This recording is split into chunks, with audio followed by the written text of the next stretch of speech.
high school.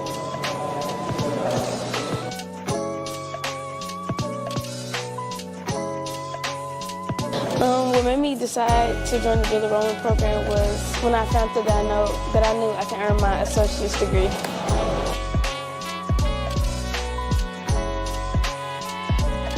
Sign up, when I first signed up, it was smooth and easy. Everything went nice. But then when it came to coming to my first class, I was a little confused because I was new, so I didn't know where to go and everything.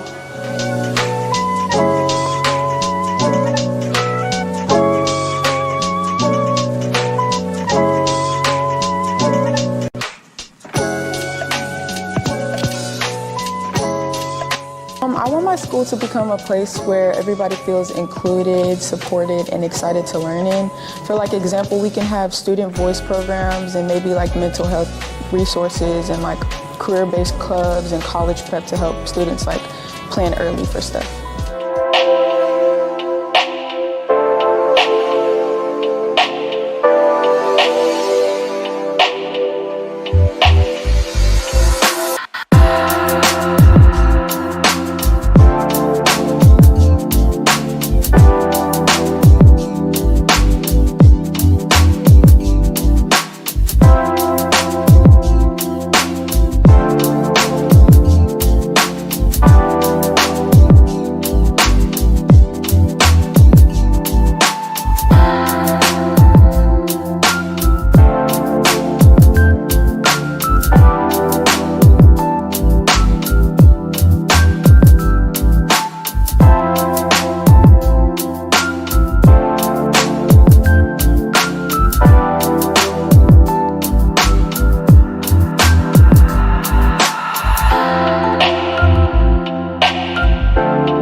the rowing program was when I found that I knew I can earn my associate's degree.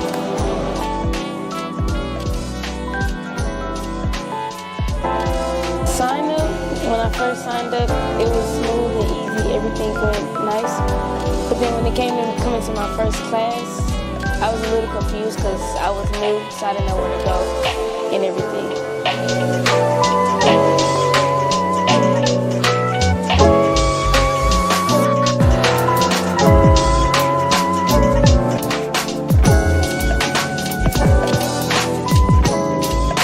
I want my school to become a place where everybody feels included, supported, and excited to learn in. For like example, we can have student voice programs and maybe like mental health resources and like career-based clubs and college prep to help students like plan early for stuff.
joined the Good Learning Program was when I found that I knew I can earn my associate's degree.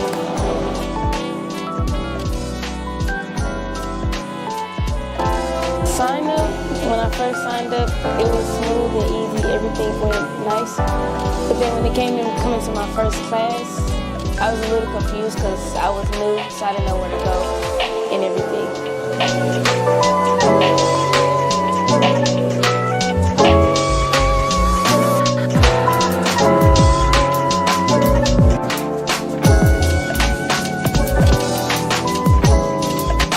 I want my school to become a place where everybody feels included, supported, and excited to learn in.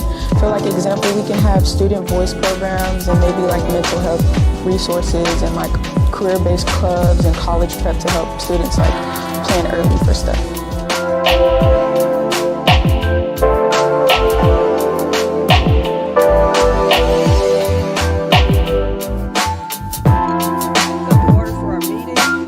And before we start, I'd like for us to, first of all, stand and acknowledge we had services today for one of our students, and I wanted to take the time to acknowledge him and to have a moment of silence for Colin Hill. So if we could stand at this time.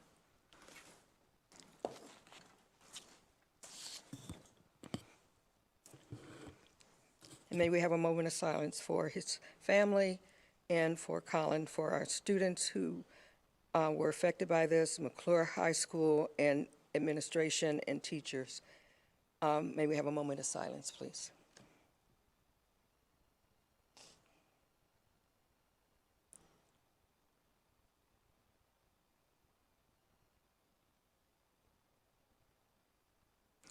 Thank you. And remain standing for the pledge, please. I pledge allegiance to the flag of the United States of America and to the republic for which it stands, one nation, under God, indivisible, with liberty and justice for all. Thank you.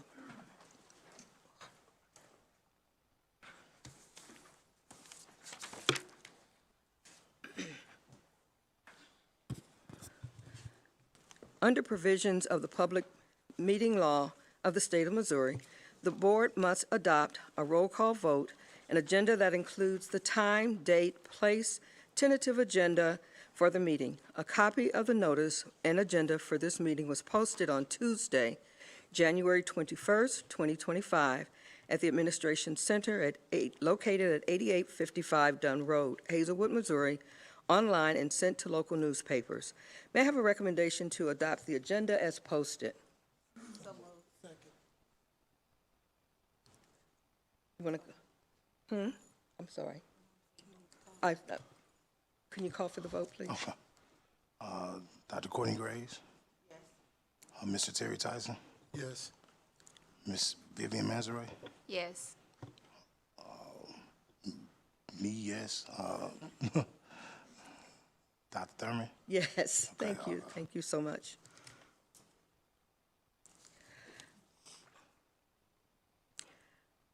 This portion of the meeting is allocated, first of all, I want to say that Dr. Martin is out. He has an event at his school, so he's out today. I'm not sure where our student is for today. Okay. Why are you not up here?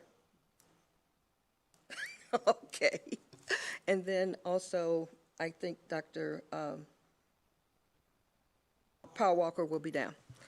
Okay, this portion of the meeting is allocated to show a short video for the Missouri School Board Association to provide a report for the current activities and events that may be of interest to the board members and to our community.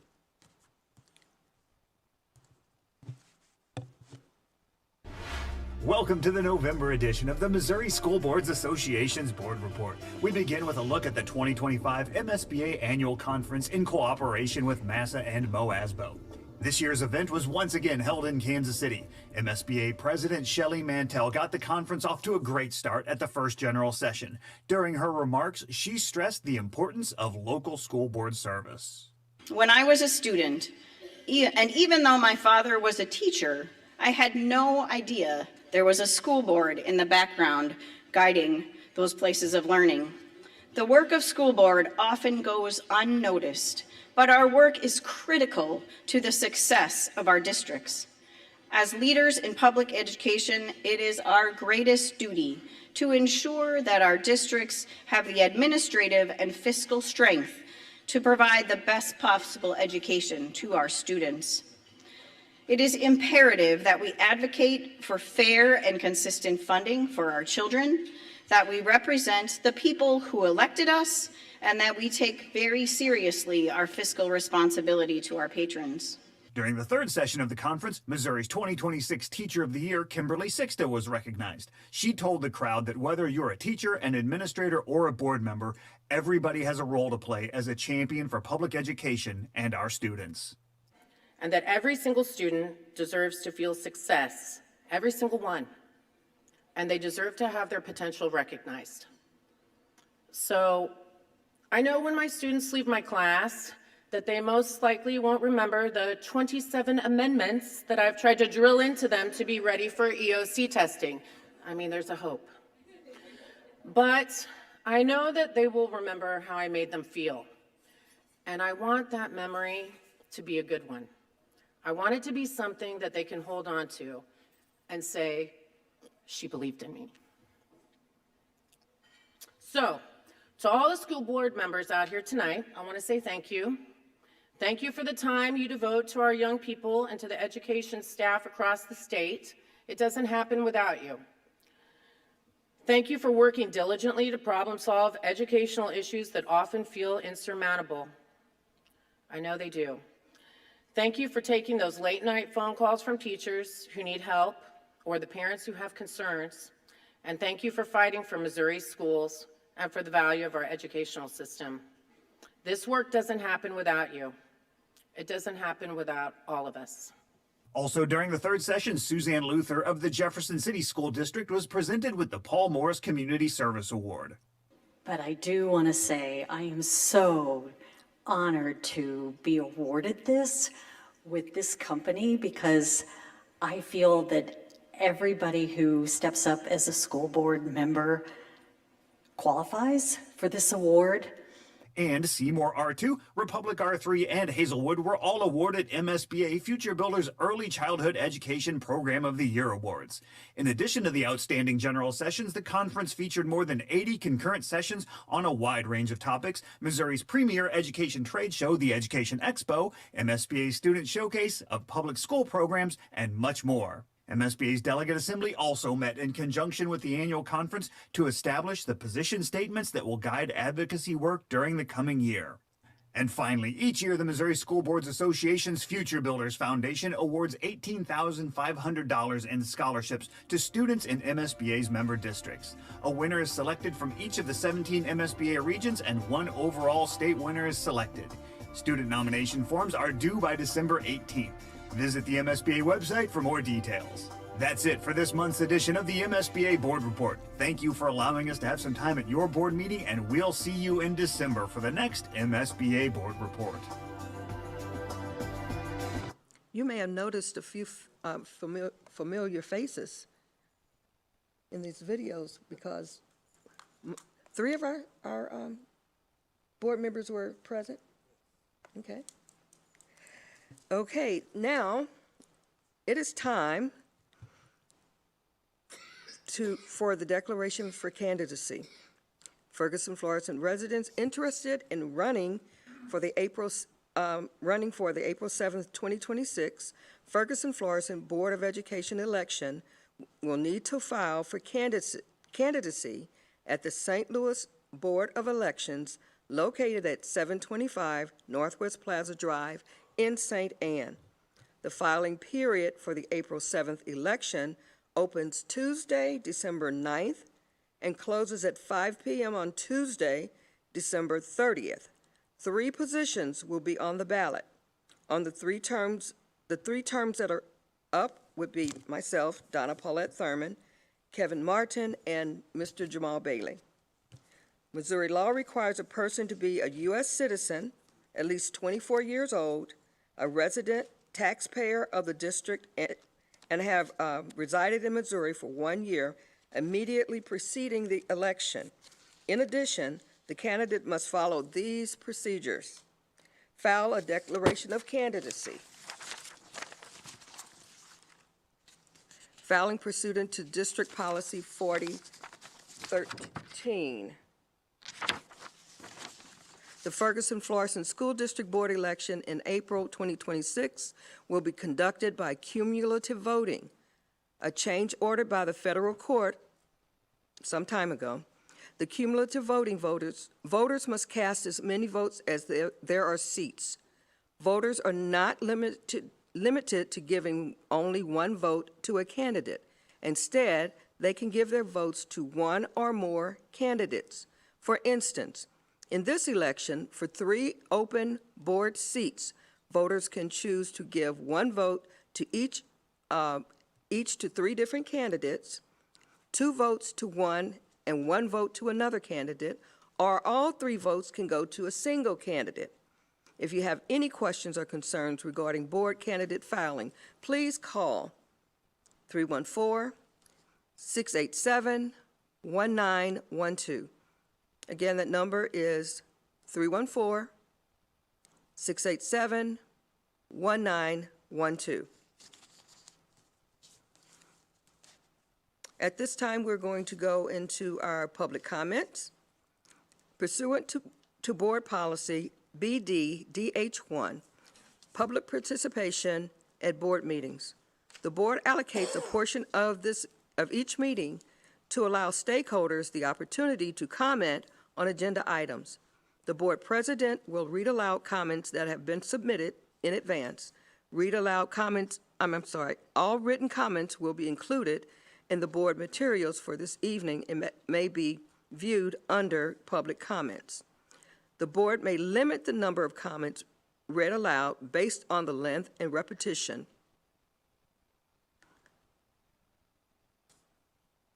The total time allocated for in-person public comments shall not exceed 30 minutes.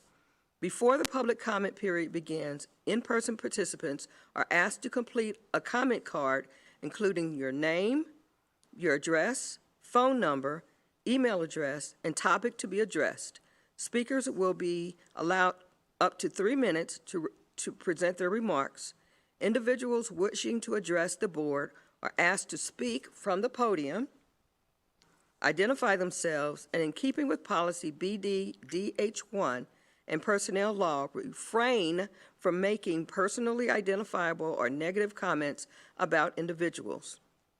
While the board will not directly respond to speakers during the public comment period, the board president may provide brief clarifying remarks at the end of the session to correct any misstatement of facts. Following the meeting, Dr. Fields will confer with the leadership team of the Ferguson-Florissant School District and privately assign a staff member to respond to public comments. If a response has not been received within 5 business days, please contact Dr. Fields directly. And is this the only one that we have? Okay. We have one coming from Dawn Williams, if you would like to come to. Hi, how are you? And she's talking about suggestion on enrollment help in high school schedules. Good evening. Speak into the mic because is it on? That better? Okay. Stop the clock.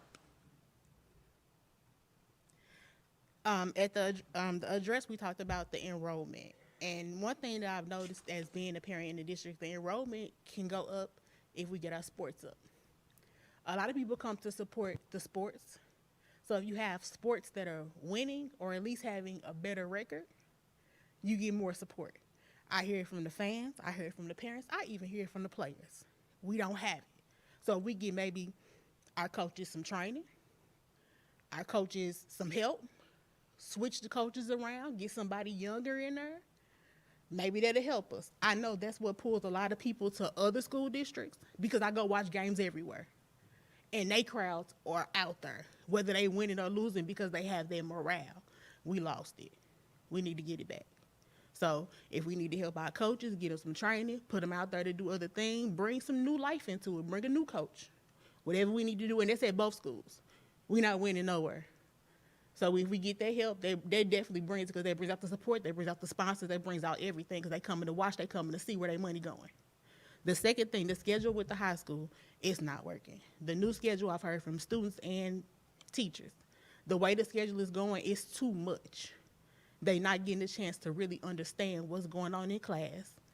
It's the policy of what they need to learn is a lot in that time framing.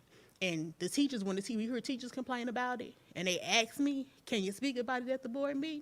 I got you. I'll walk up there and say it. But we got to do something. If they both struggling, if they struggling to teach and they struggling to learn, we're not having an impact. We just going to fail. So if we can get those that help in those areas, we can bring our district back to life in greatness, not just in sadness and what we hear, the bad we hear. We want to hear about the good things as well. We coming, but we got to work together, and we got to get those things pulled up, especially when you have your teachers not wanting to teach because they can't do it. It's frustrating, and your students not learning. We're not making it. That's all I have for today.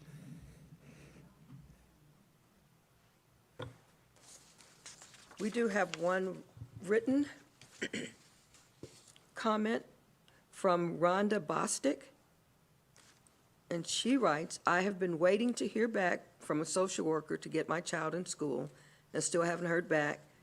She is 5 years old and still has not been accepted or approved because my name is not on the lease forms.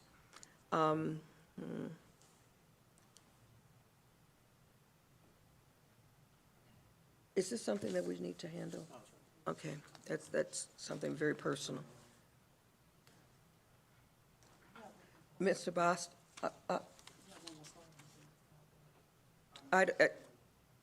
wait, sir, just a second, please.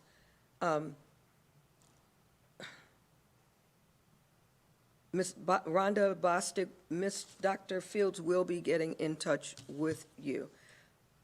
In terms of comments, we need comment cards before. We don't have people, we don't address from the audience.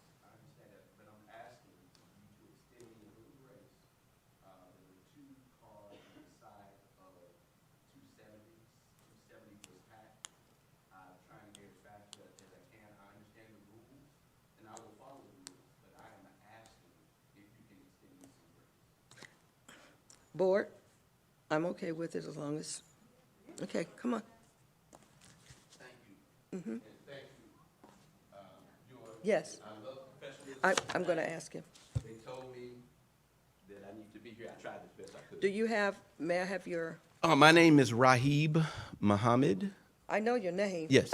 No, did you have a form filled out? I had a form filled out. Thank you. There. That's what I need.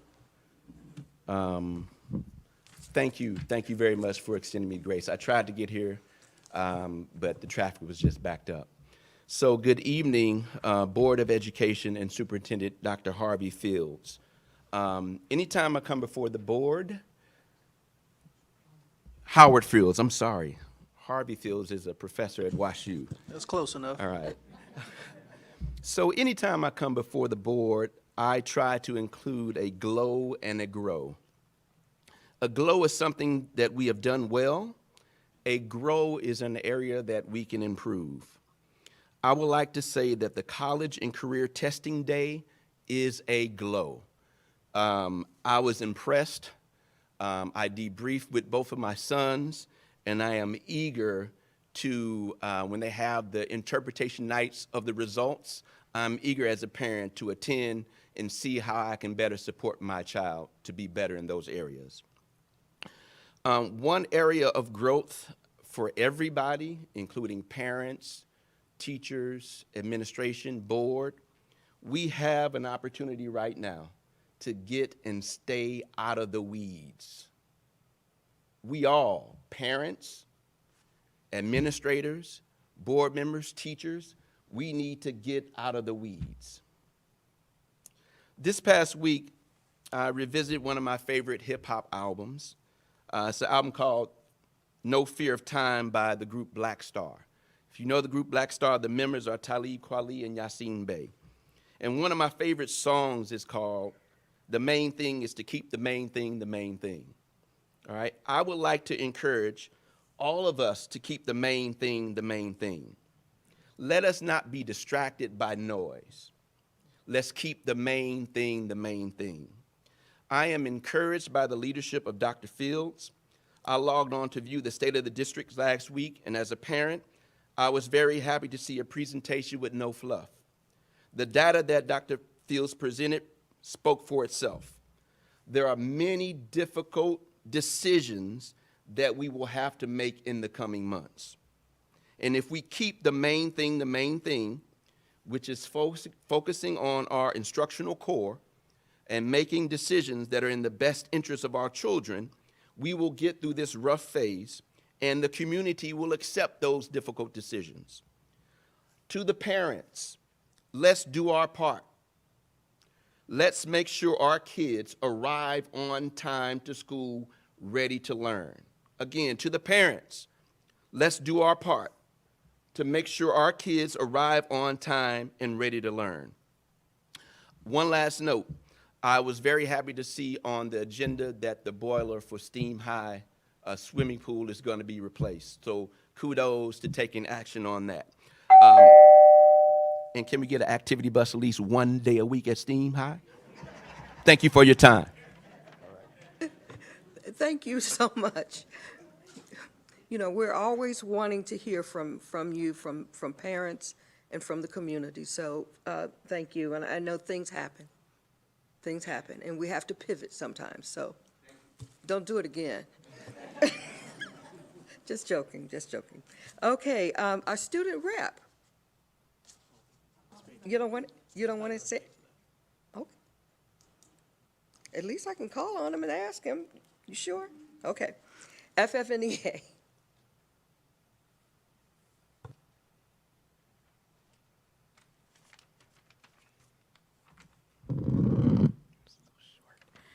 All right, good evening.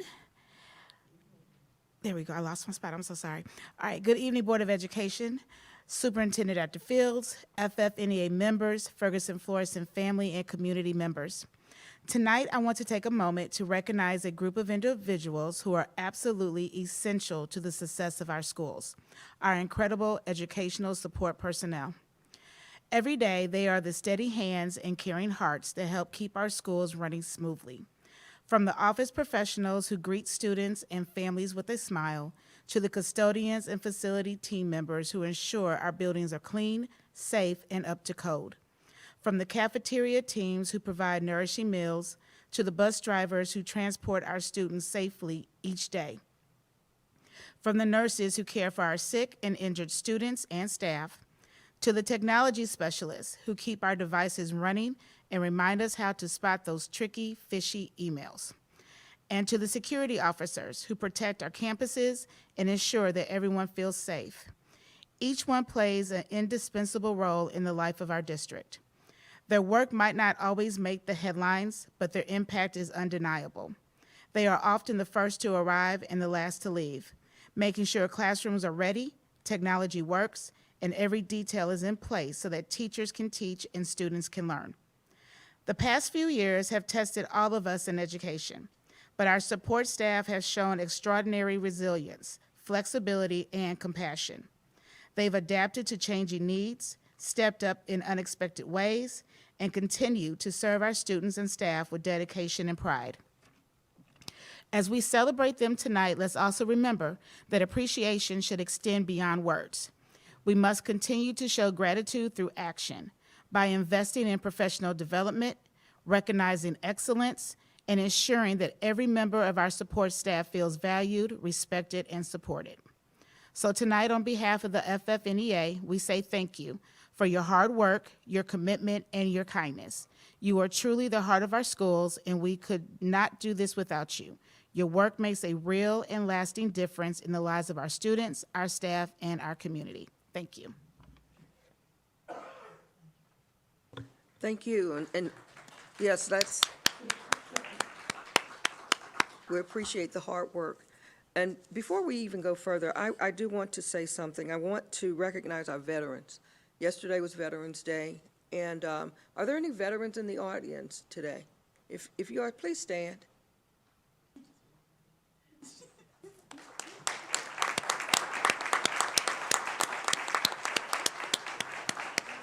Thank you. Thank you for your service, and thank you in the community for those who are listening. We want to recognize you as veterans, and we thank you for your service to our country. And at this time, I'm going to turn it over to our superintendent.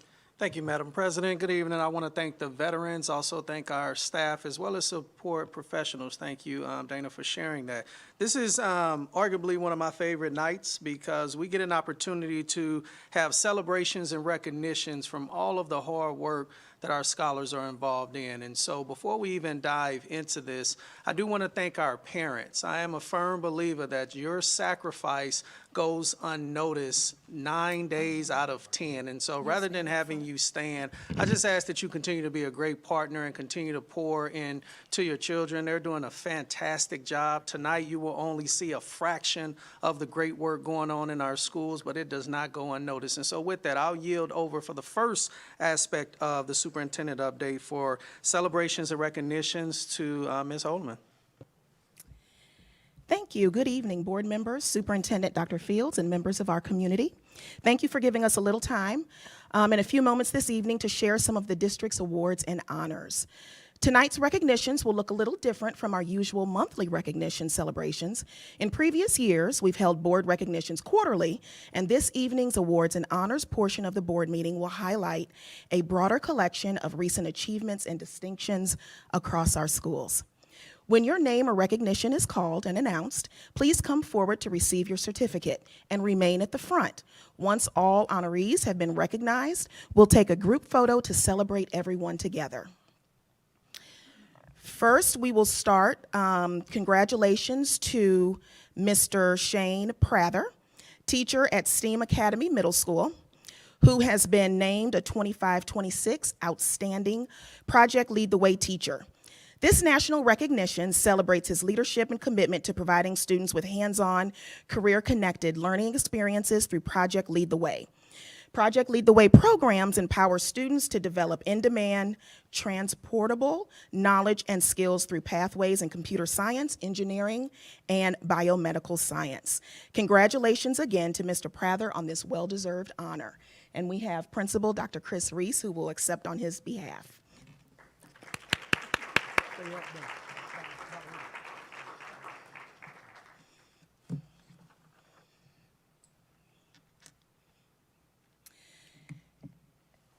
We are proud to announce that STEAM Academy Middle School has been recognized as a 2025 Blue Ribbon School by the former U.S. Department of Education.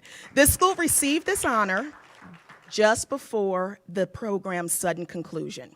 The National Blue Ribbon Schools program celebrates public and private schools across the country for their overall academic excellence and success in closing achievement gaps. STEAM Academy Middle earned recognition in the exemplary high-performing schools category, placing it among the top-performing schools in both Missouri and the nation.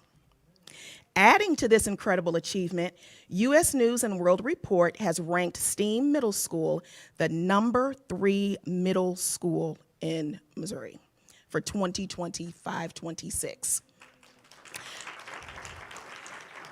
This recognition reflects the dedication of students and staff and families who make STEAM Middle what it is. So congratulations to the entire STEAM Middle community. Mm-hmm.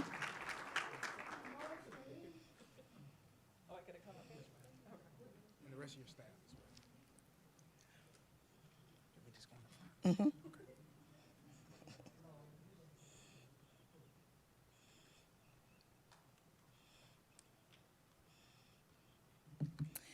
Congratulations to our newest members of the Ferguson Florissant 30+ ACT Club.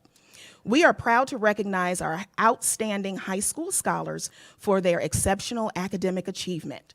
First, we're going to recognize our ACT scholars. The following students scored a 30 or higher on the ACT, placing them among the top 7% of test takers nationwide. We have Robert Flick, and I don't know if he's, some of our students have other commitments. There's the Red Tail Cadets program. So if I call your name and if you're here, you can come up. And if not, we will definitely make sure that they get their certificate. So we have Robert Flick. We have Joseph Ross.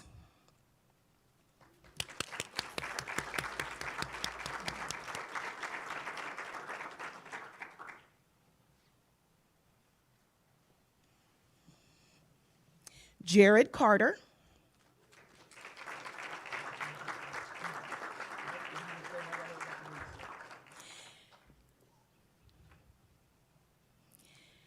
Cameron Ford.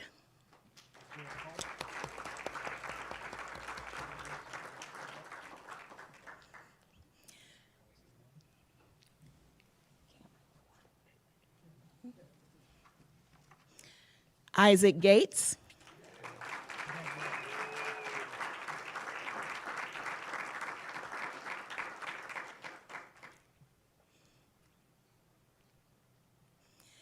Josie Renaud.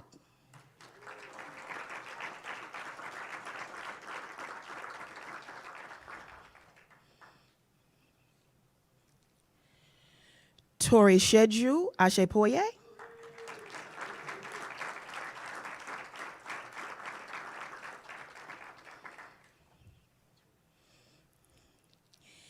Next, we have our pre-ACT scholars.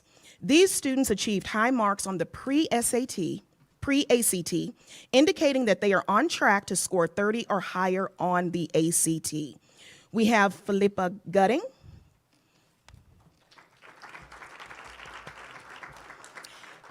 And we have Dean Miller.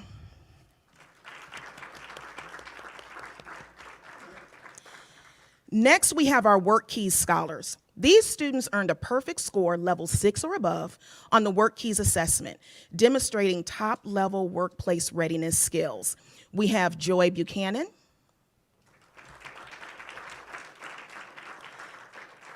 Kai Davidson,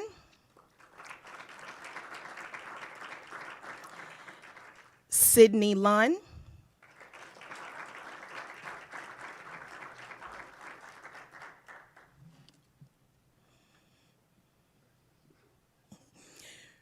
and Ryan Tracy.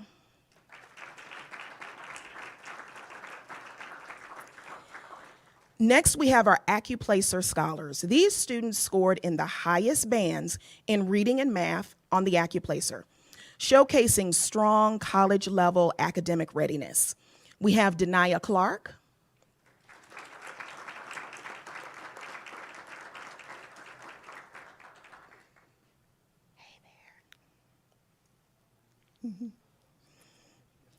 we have Teron Brooks.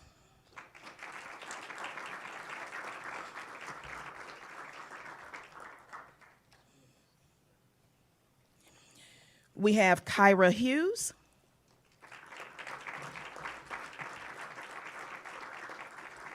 We have Jayshawn McPherson. We have Malia Hughes. And we have Malik Merriweather. Congratulations to all of our students for their hard work and academic achievement.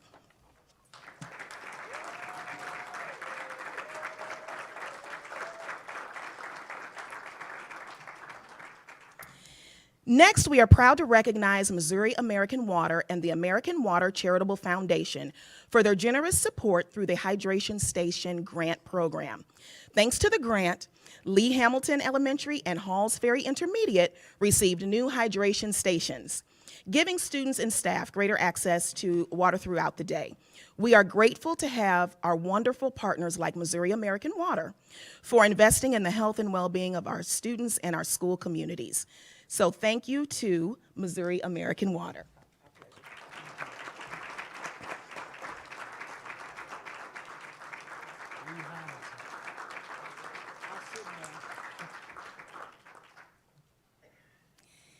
And lastly, we have 4 schools who have been awarded as exemplary PBIS schools. The Missouri Department of Elementary and Secondary Education recognizes schools across the state for their exemplary implement of positive behavior interventions and support, otherwise known as PBIS, through the School-Wide Positive Behavior Support Awards of Excellence. These awards honor schools that demonstrate a strong commitment to creating positive, inclusive learning environments where all students thrive. We are proud to celebrate Commons Lane Primary,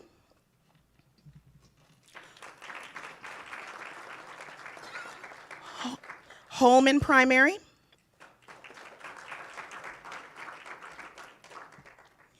Lee Hamilton Intermediate,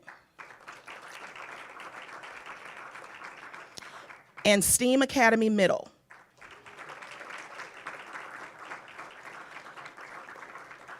They earn this recognition for their high-fidelity implementation of PBI practices in their schools.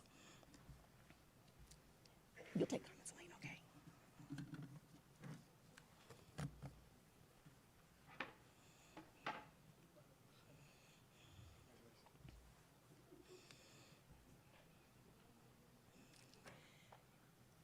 And congratulations to all of tonight's honorees. If we can just give them another round of applause.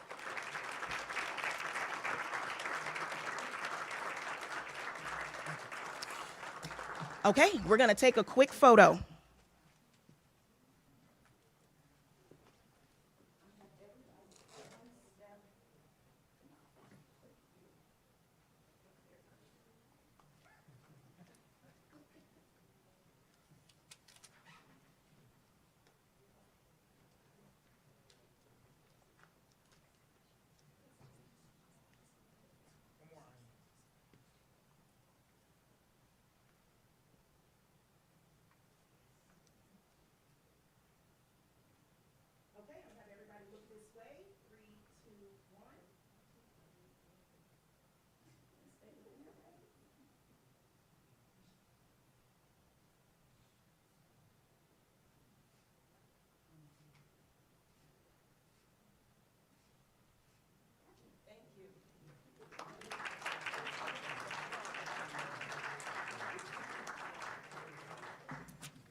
Madam President, if I may, for the second item on the superintendent's update, we have the District Medical and Health Services presentation by Dr. Imhoff. Well, at least I know how to clean out a room. Well, Madam President, Board, it's a pleasure to be with everybody tonight, community. I'm going to kind of give an update in regards to our medical needs over the entire district. And so I'm going to provide a variety of different information.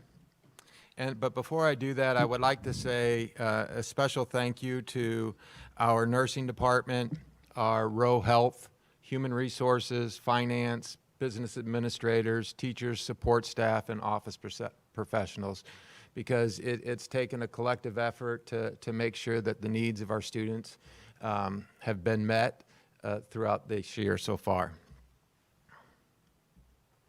So the purpose of the update is the presentation provides an overview of the health, medical, and various support services with the Ferguson-Florissant School District. The briefing will highlight staffing as well as identified needs to support the district's wide spectrum of medical conditions.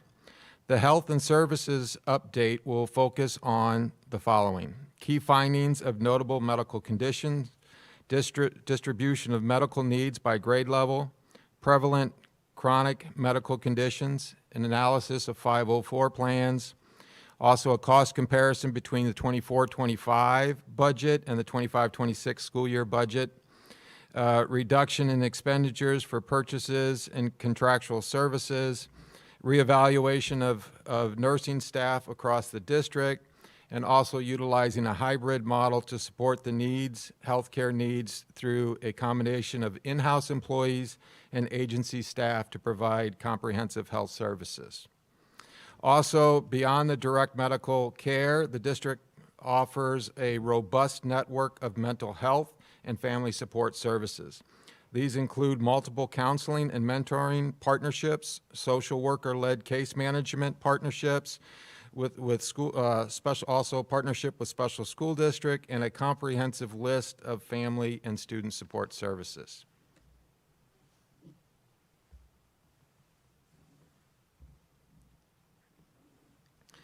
So the next part, what we're going to end up doing is we're going to take a look at analysis of the current student health needs. The data provides an understanding of medical conditions distributed across all grade levels, with a notable concentration among younger students. While the medical needs are present across all grades, an analysis of the district data reveals a significant concentration of conditions requiring treatment in elementary levels, particularly from 1st through 5th grade. The schools with the highest reported numbers of students with documented medical needs are K through 2, Deshaun Primary, Duchesne, Holman, and Parker Road. Grades 3 through 5, Robinwood and Combs. Middle school is Cross Keys.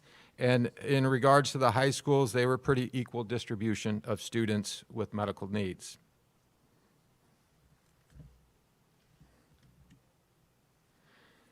So the health condition data, according to the data extracted from Infinite Campus, our health services staff manages approximately 235 documented cases of chronic health conditions among the student populations.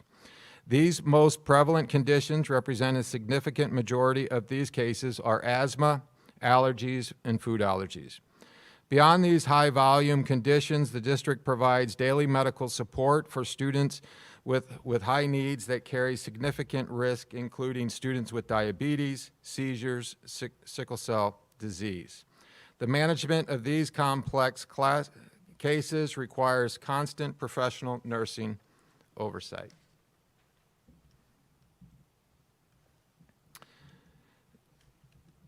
In addition to managing the chronic condition, the district provides mandated individualized services for students with 504 plans.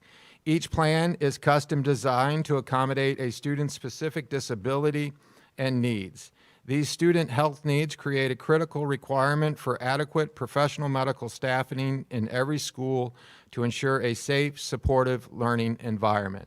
Now, if you take a look at the next, you'll see an actual chart, and these are for the medical conditions across the students that are actually reported with medical conditions and that are documented with our medical staff.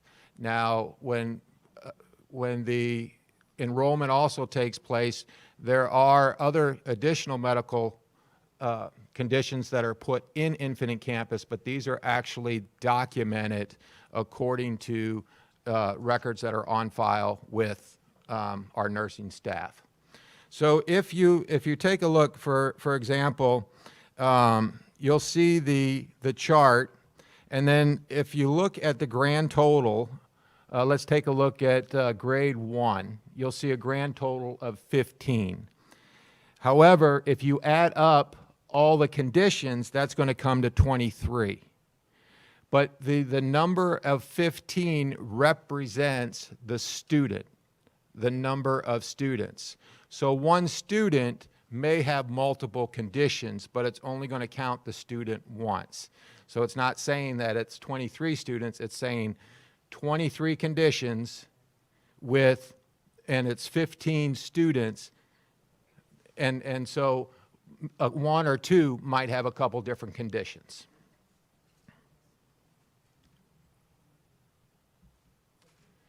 Now, in addition, you'll see here on the students with 504s, it breaks it down according to the school and then the grade level across. So you can actually see the number of 504s throughout the district and the numbers in each one of the buildings and by grades.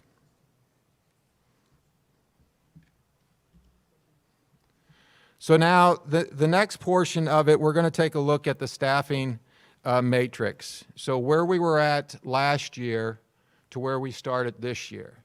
So from where we started, where we ended last year, there was a reduction of the total number of staff from last year to this year.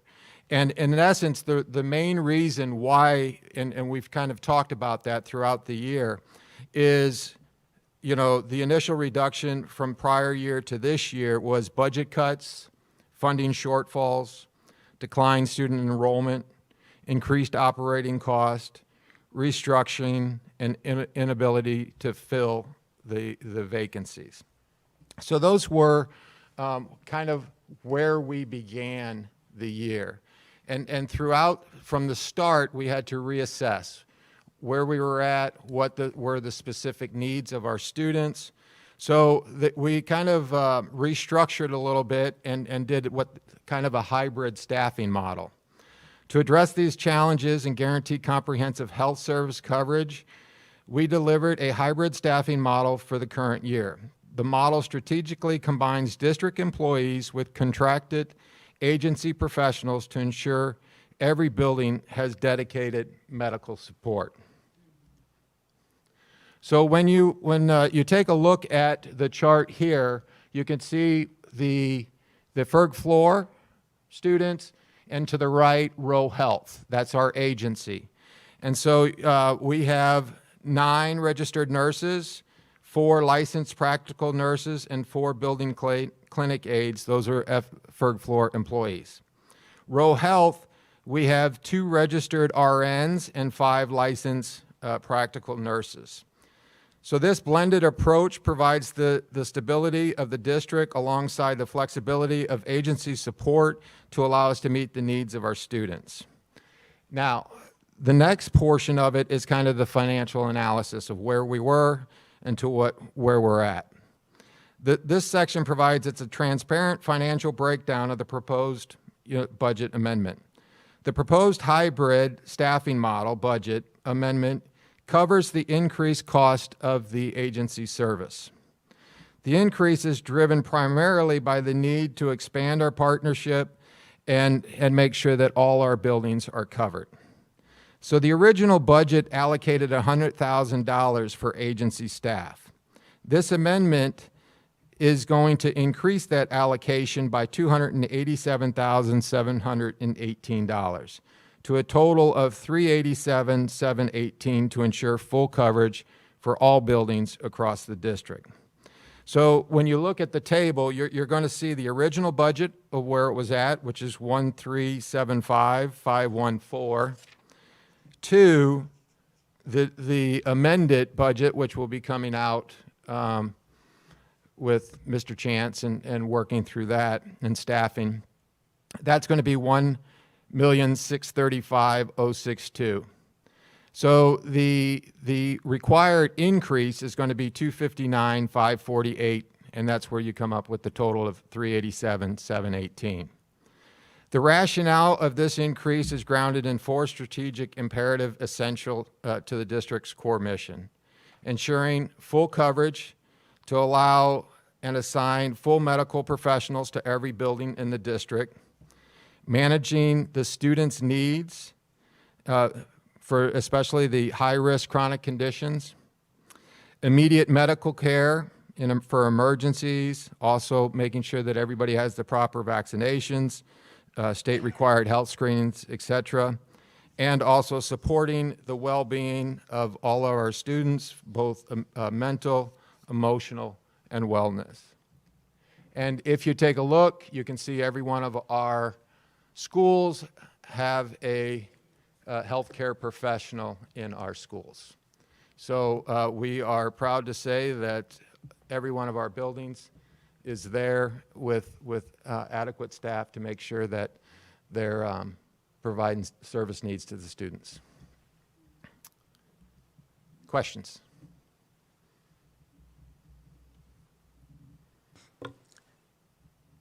This is not for board action.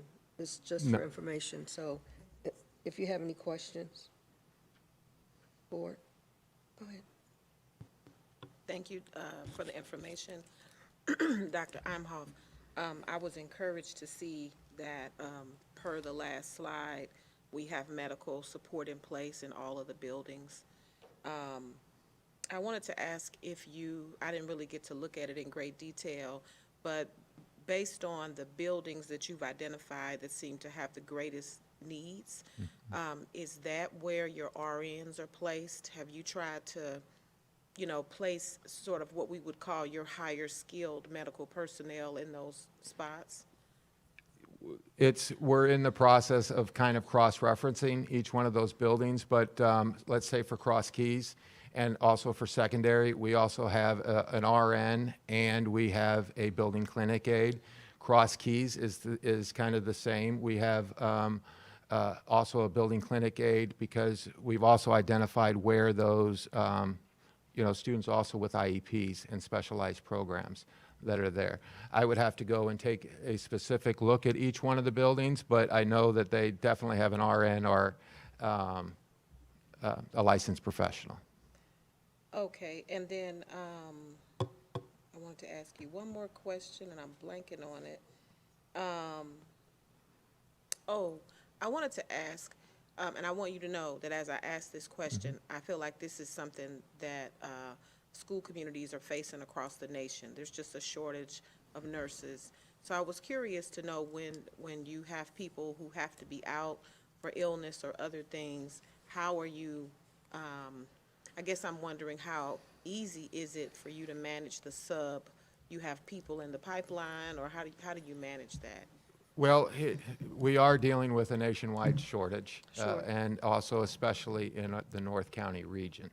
So, like I said, every building is covered, and then we have 4 building clinic aides.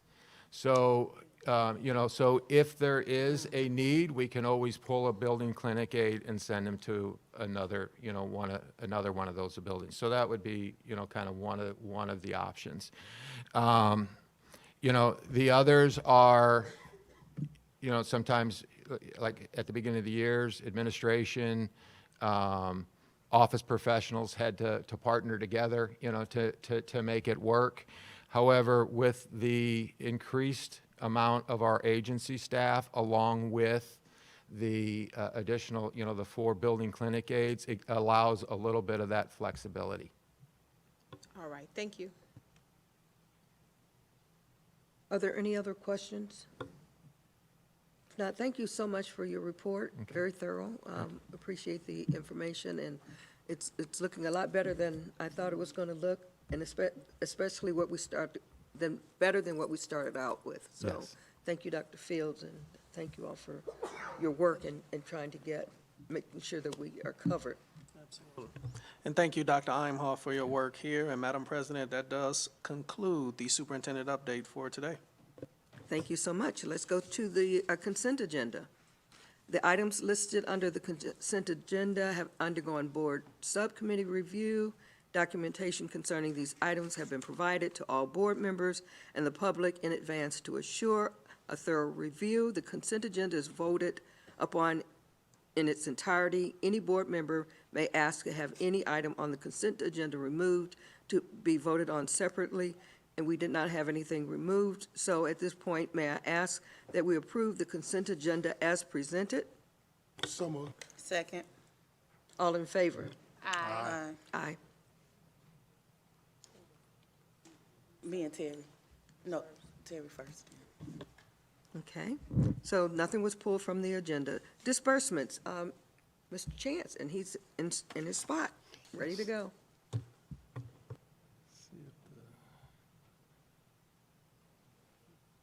All right, here we go.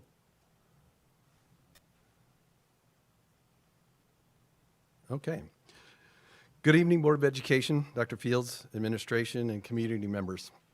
Tonight, I will be presenting the disbursement report for the month of September 2025. The mission of the Ferguson-Florissant School District is to provide high-quality instruction to every student in every neighborhood while prioritizing equity and compassionate relationships. The vision of the Ferguson-Florissant School District is for all learners to graduate believing anything is possible and prepared to realize those possibilities.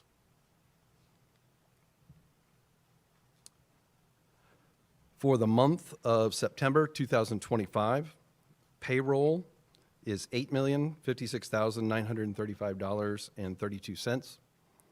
Operational disbursements are $2,349,219.86 for a total monthly expense of $10,406,155.18.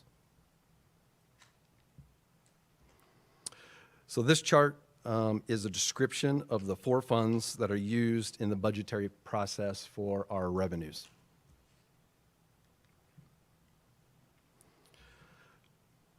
Total revenues for the month of September, the budget is $151,848,827. The current revenue received thus far is $18,999,883. The total percentage collected thus far as the representation of the percentage of the budget is 13%. And this graph shows the actual revenue to date compared with the budget by fund. So we're just a couple of months into the, about a quarter of the year in to the budget thus far. The total expenditures for the month of September, the budget is $157,284,055. Year-to-date expenses are $24,823,305, with an available budget of $132,460,750, and that represents 15.8% of the overall budget.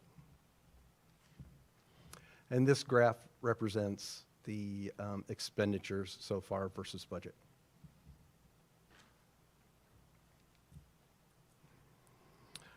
This chart depicts the 6 object categories used in the budgetary process for expenditures.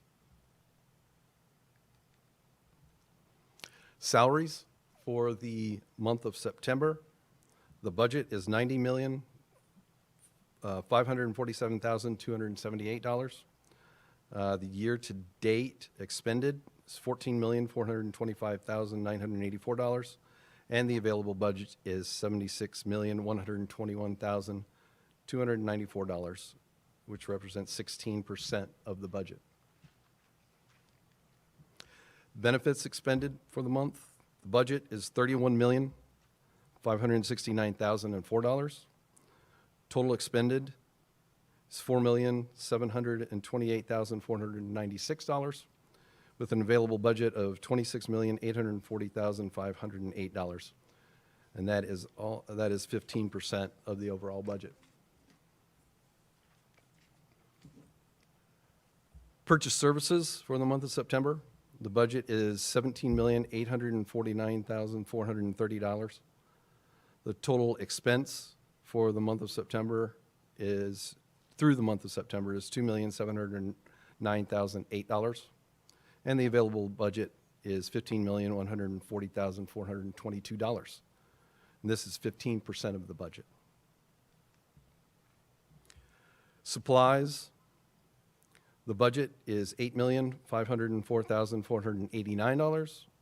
Year-to-date expense is $2,202,050, with an available budget of $6,302,439. Percent used thus far is 26%. Capital outlay, the budget is $5,070,500. Year-to-date expense is $706,276, and the available budget is $4,364,224.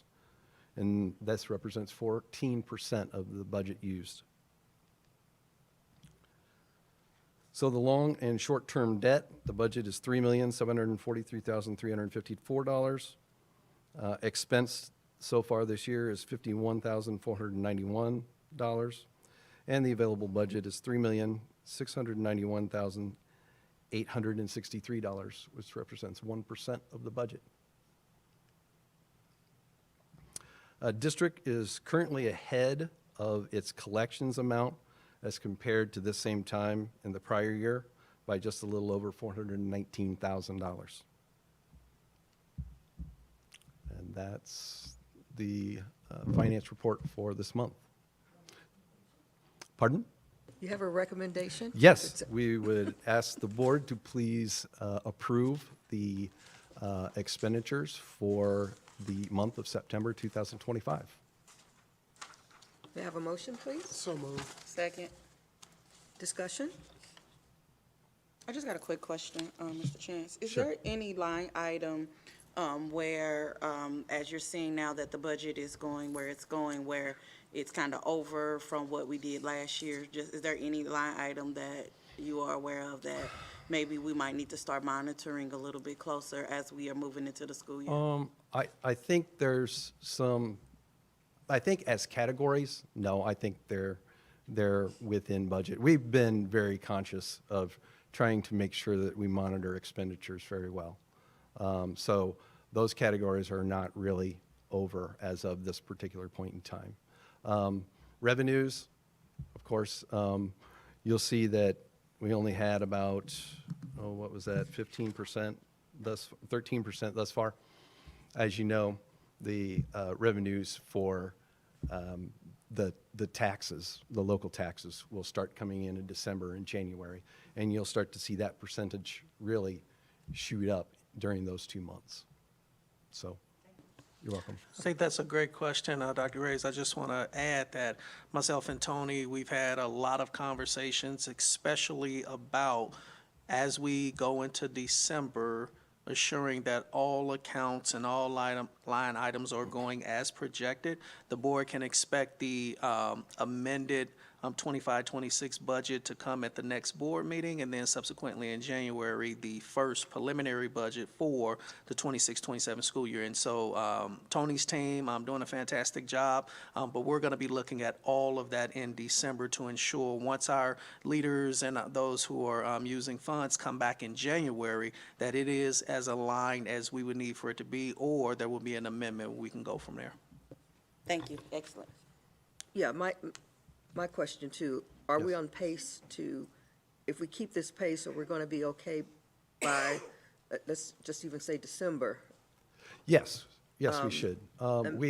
We have projected out thus far, and you'll see some of the changes and the different things that have affected the budget in the next month's budget amendment. And so there's some things that have definitely helped the district's budget thus far.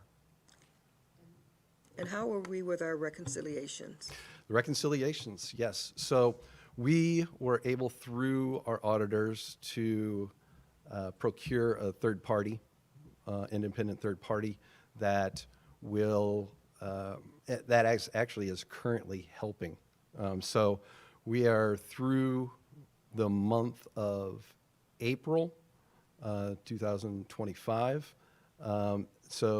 In May and June, we'll probably be finished next week.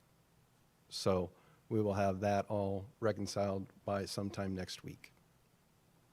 Say again the last part. You'll have what by next? The final 2 months of the 2024-25 here.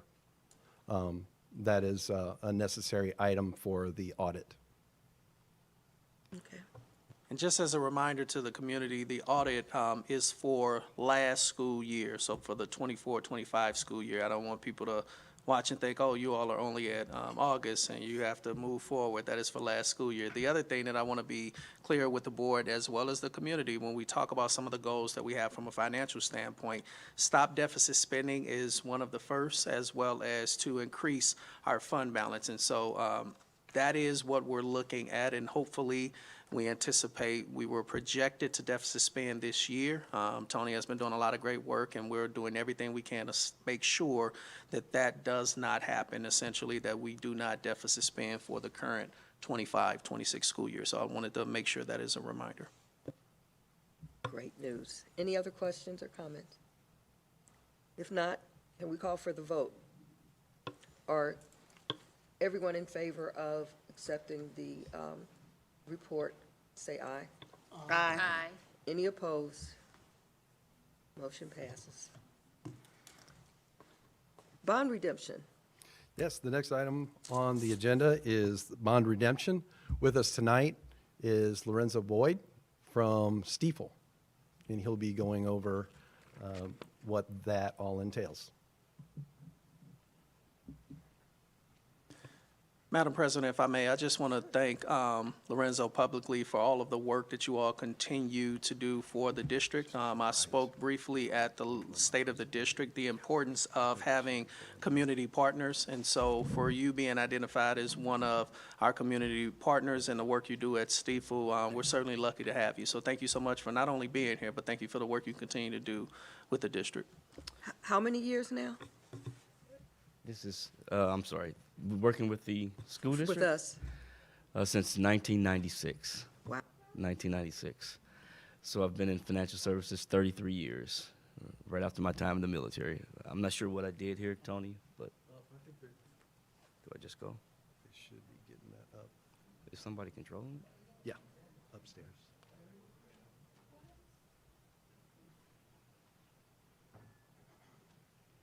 So while they're getting that started, good evening to the Board of Education, Superintendent Fields, Mr. Chance, the administrative staff, and the community members. As mentioned, my name is Lorenzo Boyd. I'm Managing Director of Investment Banking for Stiefel. I've worked with the school district since 1996, and I'm very proud of the partnership that I've had with the school district thus far. And do I just, is it going to come up there?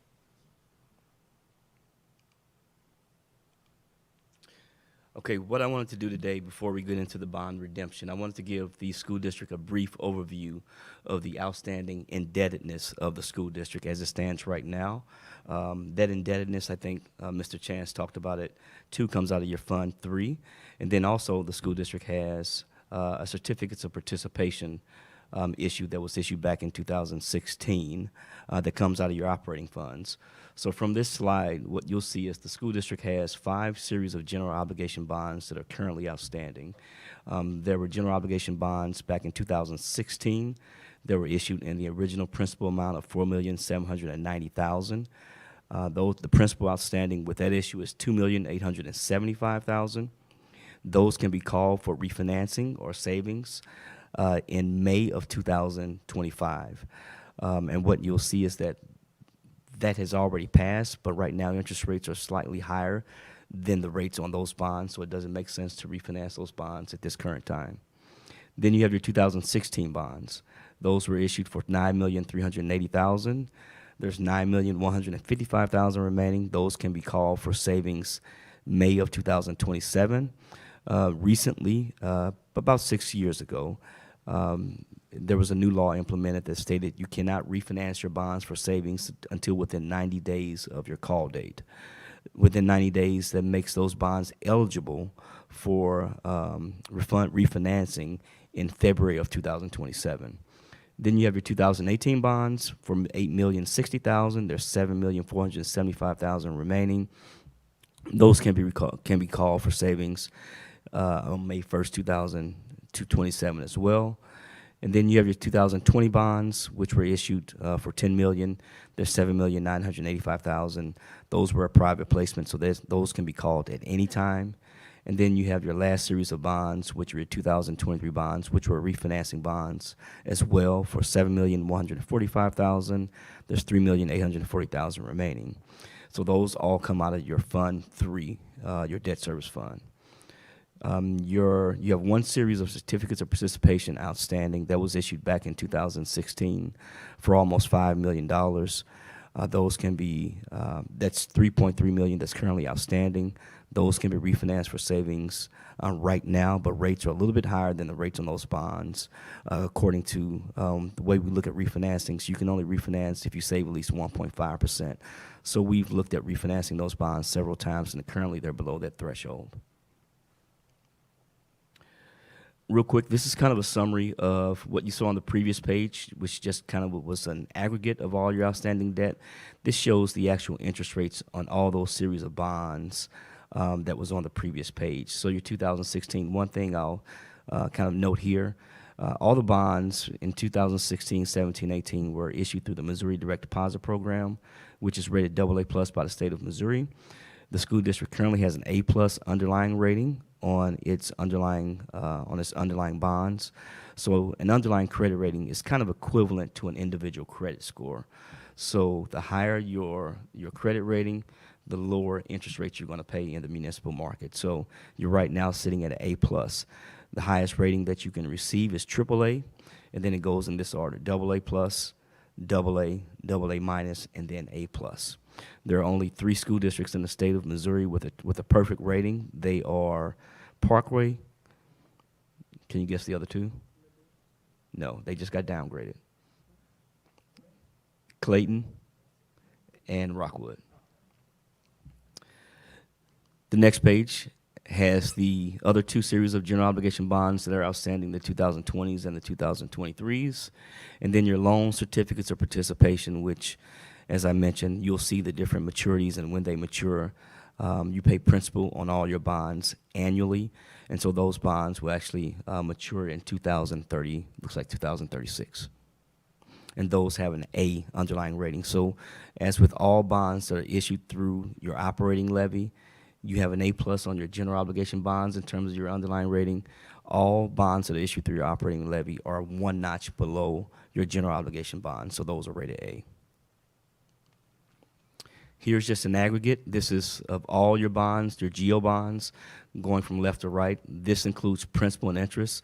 So as you can see there, total principal and interest over the next, 12 years or so, it's $40,929,344.34. And you see your debt service is roughly, on average, for the next several years, you're looking at right around $3 million, and then you dip down to about 2.8 million through 2034, and then you're up around 3.3 million up to about 3.8 in 36 and 37, and then back down to actually 3.4 million in 2038. So this does represent principal and interest, as I mentioned. Then your certificates of participation, which retire in 2036, you're paying roughly $370,000 a year through 2026. So total principal and interest that is due for that entire issue is $4,140,425. This page is kind of where we are right now and with the bond redemption. This is a spreadsheet I created probably back in 1997 to kind of depict where any issuer is doing, what they're doing in their debt service fund. So going from left to right, the school district actually sets its tax levy in October of each year is to pay debt service the following year. So what you'll see, the next column after that is AV, your assessed valuation.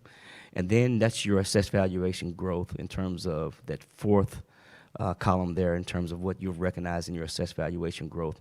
And you'll see in those reassessment years, you've had 15% and almost 9% last year. I mean, this current year, I'm sorry. And currently your debt service tax rate is 26.7%. So your tax collection rate after kind of consultation with the school district, we're using a 90% collection rate. But you'll see there that your average on the bottom, your last 5 years, the delinquent and current taxes was right around 94.2%. The next column is your SORO revenue. That stands for State Assessed Railroad and Utility. I'm using a 5-year average there, pretty much throughout the entire schedule. Then you'll see your total revenue that you're generating from your collections plus your State Assessed Railroad and Utilities. And then what you'll see there is your debt service. So what you'll see is you're bringing in about 3.7 million. Let's just take 2026 next year. You're bringing in 3.7 million in total revenue. Your debt service is right around 2.9 million. So that means your required levy is right around 21 cents and you're levying 26 cents. So that use of fund balance column is what you're adding to your fund balance each year. Now you'll see to the far right, the green column, you have 208% in terms of your debt service fund reserves. By state statute, you're only allowed to have as much as 100%. So hence we're here today to pay off some bonds so that you can keep your levy at 26 cents. So you're looking very healthy on your debt service side. So we have to actually do a bond redemption to bring that under the required levy so that Tony has already submitted that paperwork to keep your debt service levy at 26 cents. Here I wanted to talk about bonding capacity. Any school district in the state of Missouri can issue bonds up to 15% of their assessed valuation. When I first started in 1996, that was 5%. Then it went up to 10%, I believe, right around 2002. And then right around 2007, went up to 15%. I've had some talks with some legislators to actually increase that to 20%. So we've had some active conversations to get that capacity. Ferguson, Florissant being a school district having, a lot of assessed valuation, you have a lot of capacity.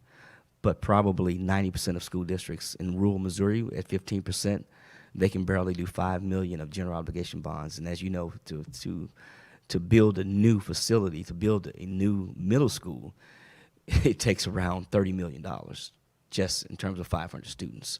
A high school these days are costing $120 million. So we're in conversations with some state legislators. I've had some active conversations in Jeff City to actually increase that to 20%.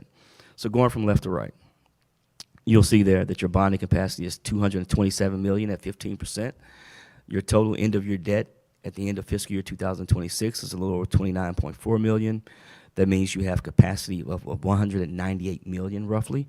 And that's not to say you can issue $198 million of bonds at your current tax rate. That's just up to your capacity. Then you're allowed to use your fund balance, which we're going to bring that fund balance down, but since we haven't officially done it yet, I kept it at $6.2 million. But that gives you available capacity up to $204 million. And you'll see as you pay off bonds, you'll see your capacity grows each year. So let's see, right around 2029, presumably if everything stays steady, you'll have right around $220 million of capacity. This next page, comparable tax rates. So what I wanted to do here is, after talking with the school district, is show you where Ferguson Florissant was in terms of your debt service fund levy of school districts in and around North County. I actually live right down the street in the Hazelwood School District. So you can see here that Normandy School District, which is the school district I grew up in, their debt service tax rate is $1.80. Hazelwood School District is at $1.24. Riverview, they're at $1.13. Jennings School District is at 99. Rittner is at 84. University City at 73.8. Pattonville at 49. And Ferguson Florissant is at 26.7. The debt service is where you actually, the debt service levy is where you actually fund your capital improvements to the school districts, whether for renovations, improvements, building new facilities, and things of that nature. So I just wanted to give you a glimpse of where you are in terms of your debt service levy, how you compare with other school districts in and around the metropolitan area.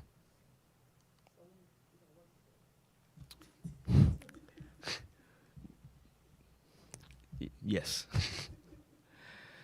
So I think we have a resolution. So we're giving this brief presentation. I had a presentation that was going to go about 40 minutes. Mr. Chance and Dr. Fields told me to break it down to 5 minutes, so I think I succeeded in that.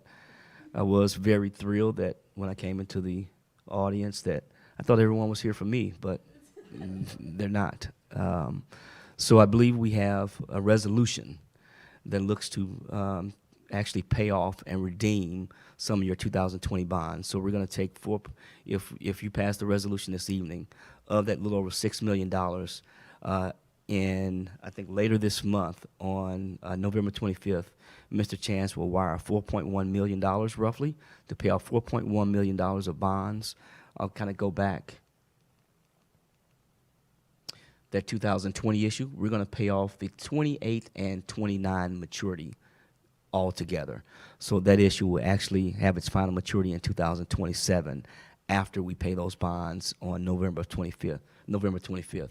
So we'll pay off that entire last two maturities of the 2020 issue, and that'll allow you to keep your debt service levy. We have to do that by the end of the calendar year.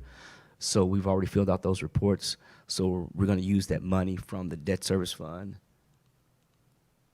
that's $6.2 million, and take about $4.1 million. And you'll still be fairly healthy. You'll be at right at around 65% because you're allowed to actually go up to 100%. But if we take $4.1 million, that's going to bring you around $2.1 million remaining. So your debt service is right around $2.9 million the following year. So you still have, 70% fund balances, which is still fairly healthy. So with that, I think the resolution is already on the agenda. May I have a motion to accept the resolution for bond redemption? So moved. Second. Discussion.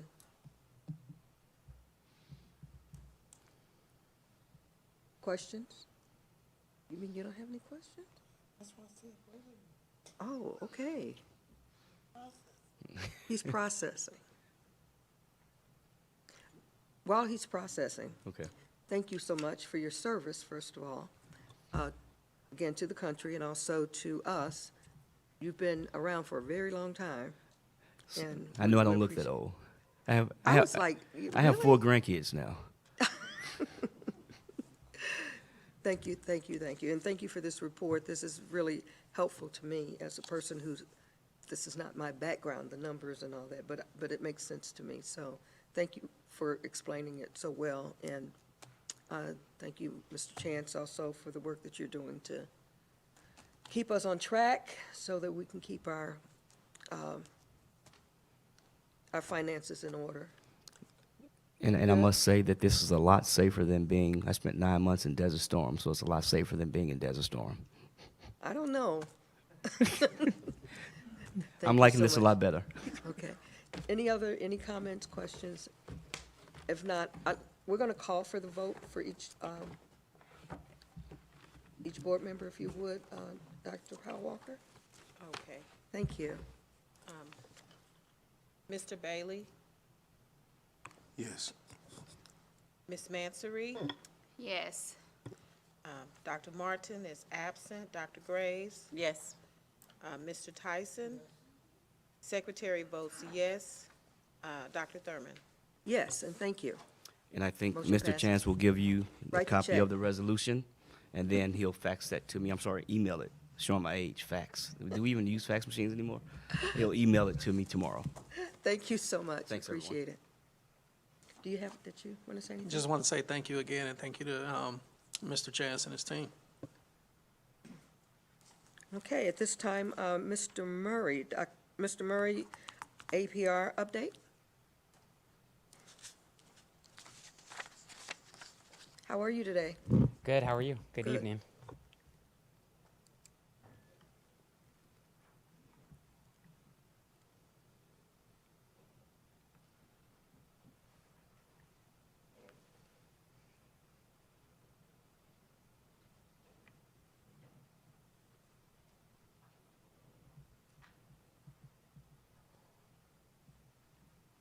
All right, good evening, board members. It is my pleasure to bring tonight our annual performance report update for the 24-25 school year. Some of these are a review of slides that Dr. Fields covered in the state of the district. Here you'll see the 4 categories that DESE classifies school districts into based on performance. As you all already know, our district maintained our fully accredited status by scoring higher than 70% in this past year's APR, which is really something that we are proud of and really is a testament to all of our hardworking educators and leaders across our school district. You'll see here our last 4 years trend, and we are most proud of the fact that we have continuously improved 4 years in a row, and this year at a high of 75.75%, which is firmly in the accredited range. Again, that is really a testament to our teachers from pre-K up to grade 12, each and every one of the individuals in this building and all of our school buildings, support staff and others that make this possible. And so this is something that while we know we have a lot of progress still to make, we are really proud of how far the district has come already. particularly in light of everything that went on last year. The fact that our staff were able to stay focused on the work of educating our students is certainly something to celebrate. As a refresher, this is a category that DESE uses to categorize students a little more specifically. In the past, it was called subgroup. Now they call it student group, and this basically encompasses students that are Black, that are Hispanic, students that have disabilities, qualify for free or reduced lunch, as well as English language learner students. So you'll see this pop up as we get into the specific subjects and categories. So just wanted to make that clear for the board and for the viewing audience. So starting with our status for ELA, you'll see that our district earned half the points in both all students and the student group. So an MPI of 300 and above puts us squarely into that range of approaching. And over the last 4 years trend there, you can see that overall our MPI is about flat but firmly in that approaching range, earning half of the points. For math, we're also in the approaching range, a little bit lower and basically just barely into the tier for approaching. You'll see a pretty similar trend over the last 4 years as well, that our scores are holding steady, but by and large aren't seeing huge improvements from an MPI perspective, but still earning half of the points for status for math. For social studies, we saw actually a pretty significant jump this year. You'll see for 2025 a significantly higher MPI, and you'll see we're at the high end of approaching there for all students, almost into the on-track category. And for the student group, we did score in the on-track category, which is something to really be proud of. And the social studies testing is only tested in government, so this is a reflection of our students that took and tested for government. In the science category, we also saw a pretty decent jump in MPI. You'll see in 2025 for all of our students as well as the student group, and that we scored half the points and are firmly in the approaching category for science.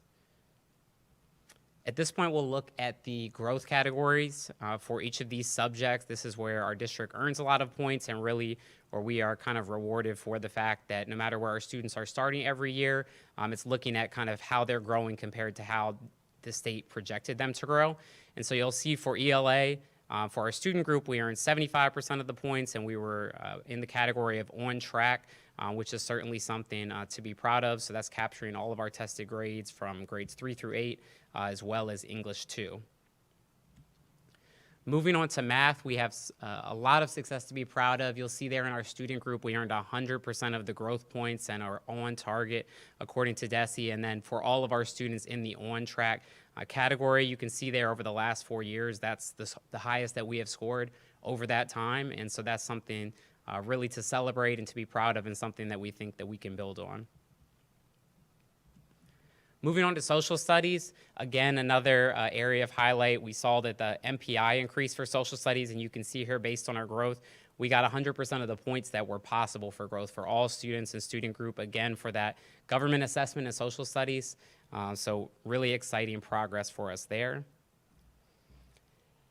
And then in science, you can see as well, looking at our student group, we got 75% of the points. We are on track. And then for all of our students, earning half the points for science growth. And science is tested in 5th grade, it's tested in 8th grade, and it's tested in biology. Moving on to Success Ready, there are 2 different categories where we earned half the points. That is CCR. There's some definitions of what that includes below. That includes ACT, SAT, WorkKeys, AccuPlacer, and ASVAB.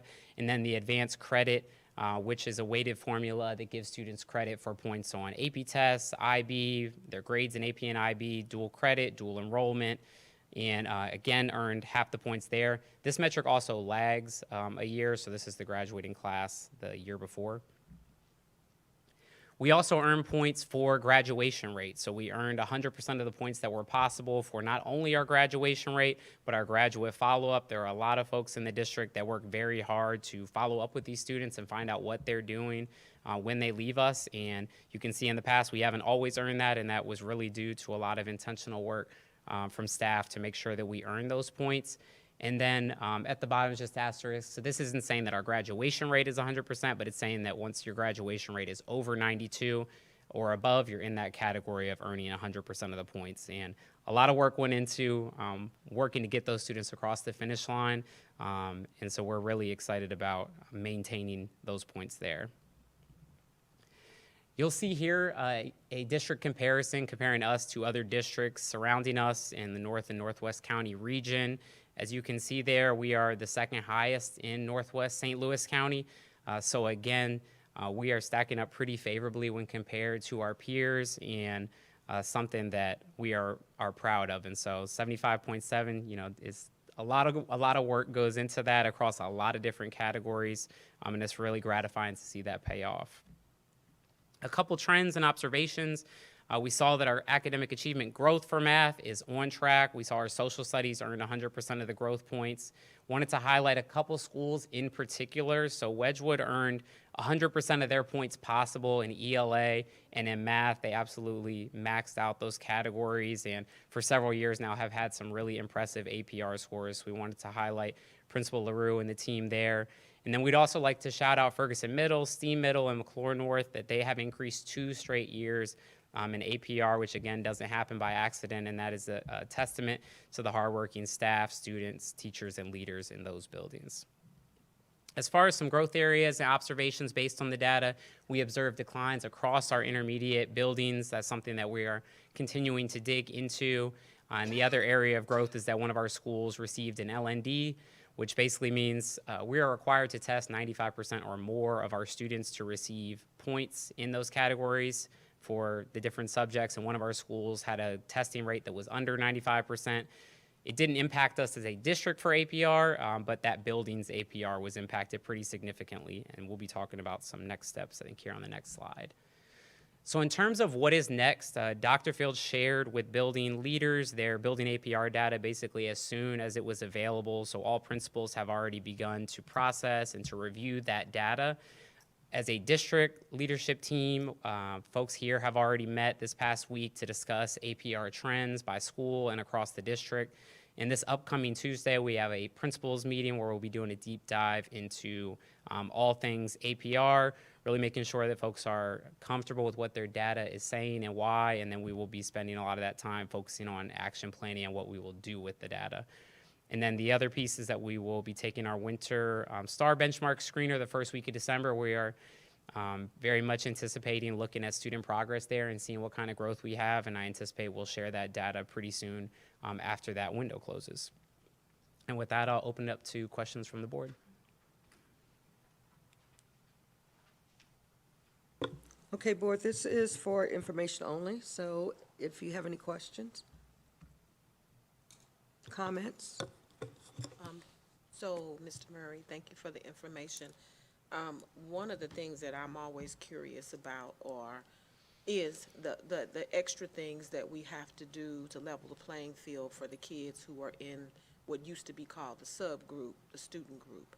And so I'm just curious to know what are some of the things that we do, and if you don't have that information tonight, because I don't want to put you on the spot, I would just like to know some of the things that we are doing to intentionally address, that particular group of students. Yeah, I think it's really trying to be creative with any of the extra dollars we have. I'm working very close with federal programs to make sure that we're maximizing each and every one of those dollars. We are exploring things like high dosage tutoring and other initiatives to really leverage specifically targeting students that are in those groups and that are not testing on grade level. So that's one of the things that we're exploring, but really it just comes back to great instruction every day, and so that's the work that we're doing with leaders and with teachers in terms of professional development to make sure that we're supporting each and every one of our students, but those are a few things that we're working on. Okay, thank you. Sure.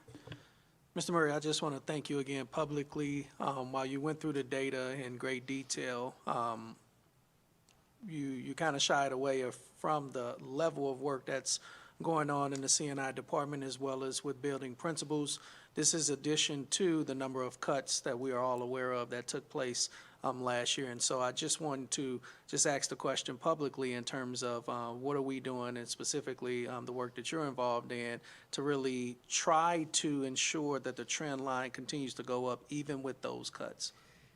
Absolutely. We're definitely all taking on additional responsibilities. I think that Dr. Fields has really set a cadence for us to have very frequent touch points with not only principals, so our team is presenting monthly and working closely with principals on our instructional priorities, meeting with ISLs monthly. We have another ISL training this Friday coming up. And Tamoya Rose Watson, our PD coordinator, is also kicking off an assistant principals cohort where she's getting together with them in small groups. So we're really trying to work intentionally with each of these different employee groups because we know that if they're all working synergistically and in alignment, we can expect to see great results. And so really that's a testament to you, Dr. Fields, for setting up the structures that have allowed our team to be successful. Well, thank you, and I'll deflect over to our ISLs and our building principals. As the board and the community know, we have a number of positions that are held by long-term subs, and so as you can imagine, the level of work that goes into bringing people into our school system that may not be certificated yet and trying to acclimate them into the teaching and learning is not a task that's anything less than monumental if you can accomplish it. And so the work that we have been doing with trying to support our ISLs and building principals so that they can support all teachers, but in addition to all teachers, our long-term subs does not go unnoticed. And so I want to thank those individuals publicly because, again, the work happens when we are able to communicate, be in alignment, and do the best work we can for our kids. So thank you for being part of that process.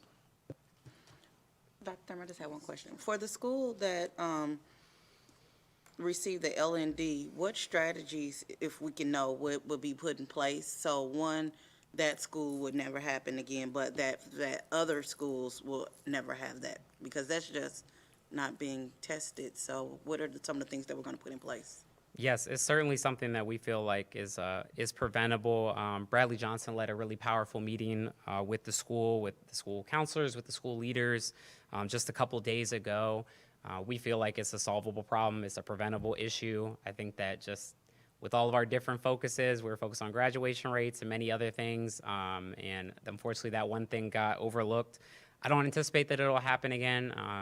We have a pretty strong plan in place. And essentially, yeah, we're just working on kind of moving on and preventing it. But something that definitely concerned us as a district and something we've taken quick action on.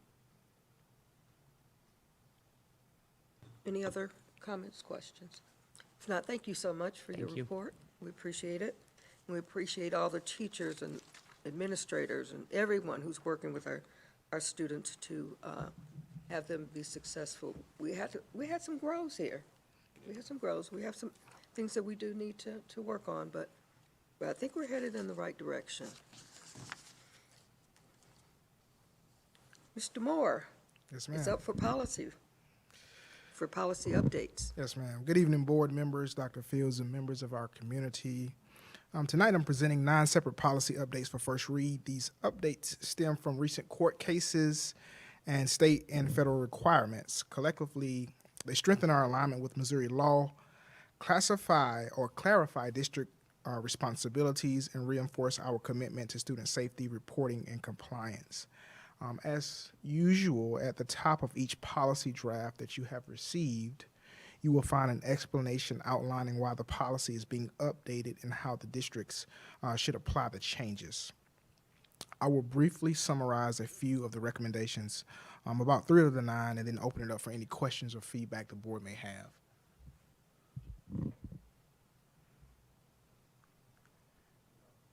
Should be coming up pretty soon. Yep. Hit first reading. Yes, thank you. There we go.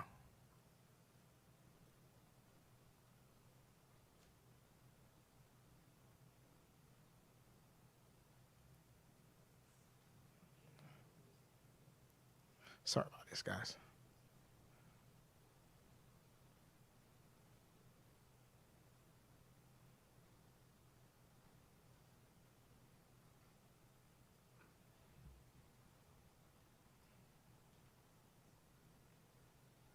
Awesome, thank you. So the first of which is policy EHBD, artificial intelligence use. The prior version of this policy required that at least one professional in the district stay up to speed on AI developments. Since then, AI has just been blossoming. It has boomed more than we ever could imagine, and it's not even at its greatest level yet. So this policy update just ensures that we have multiple people staying up to speed. Dr. Fields met with Samantha Stern, Mr. Rich Miller, our technology gurus. They're going to incorporate Mr. Murray and his team in there as well. So we will make sure that we are staying on top of some of these AI developments and how we can improve on its usage in the future. Another one that I want to highlight is policy JFCJ. With all of these policies, one of the new laws that took effect is that there can be no zero tolerance for any offense in school, whether that's tardiness, school uniforms, whatever the case may be, there can be no zero tolerance. Now, there is one nuance in policy JFCJ. It essentially states that if a student brings a weapon to school, that the baseline suspension is 180 days or an expulsion. The carve-out to meet the requirement that there is no zero tolerance is that the superintendent can modify that suspension. So I just want to reiterate that we've had a couple of incidents here lately. The baseline is 180-day suspension or an expulsion. And then once DEC or Dr. Imhoff brings a recommendation to the superintendent, only he may modify that suspension. And the final one is reporting child abuse and neglect. It is a very minor change, but it just changes the definition of neglect. It is meant to comply with House Bill 737. So I know that that was a broad overview, but in your packet you will see each policy, and in gray it summarizes that policy. I'm opening it up for any questions or any suggestions that the board may have prior to bringing it forth at the next board meeting in December. Is this only for information, or is this for? It's just this for is first read. First read? Yes, Okay. ma'am. Okay, so we won't be voting on it. Any questions about any other changes on these? No, it's not a question. I'm just glad that we're taking a bold move in the AI space. Yes, sir. That's something that has been on my mind, and I've spoken to other board members and spoken to Dr. Fields about. We have to kind of be abreast of what's going on, because kids are used, like they need to get that structure because they're trying to apply for jobs that don't even exist yet. So they need to understand how to use those components. Yes, sir. I'm glad that we're like incorporating that. I'm glad that we're having the education and the curriculum instruction involved in the AI components of that as well. I appreciate that. Yes, sir. Can you go back to the weapons? Yes, ma'am. I have a question about that. Okay, so it says safety threats that involve a firearm, explosives, knife, or other weapon as defined. Yes, sir. One of the updates is they updated what is the definition of a weapon within that specific clause. Yes, ma'am. Last year, being a part of DEC, there were like 9 elements, and some was, for instance, if a student had a knife, then the blade had to be a specific length for it to be called a actual a dangerous knife within a school. So what we're saying here is that the policy has been updated to reflect that there has been changes within the state law. Okay, so what we're seeing here is just a little bit of what this change is. It doesn't explain exactly what those changes are. Correct. But when we make decisions, we'll refer back to this. And yes, ma'am, in and order that to is make a what has decision. changed. Yes, Got it, ma'am. Got it, okay. Any other comments or questions? Just wanted to thank Mr. Moore for his work. As you recall, Madam President, the district shift from the policies and went to MSBA, and MSBA does provide updates on a frequent cadence, I might add, and I think Mr. Moore is the only person I've ever met that loves policy more than I do, and so I do appreciate you keeping the board abreast and essentially making those changes so that we can have updated policies to convene in our schools, so thank you for that. Thank you. Thank you so much, Yes, Mr. ma'am. Moore. Thank you. All right, board, is there any new business? Seeing none, may I have a motion to adjourn? Second. All in favor? Aye. Any opposed? Thank you all so much. Thank you to the community for tuning in. Thank you for coming out tonight to the meeting, and have a great evening. We appreciate you all.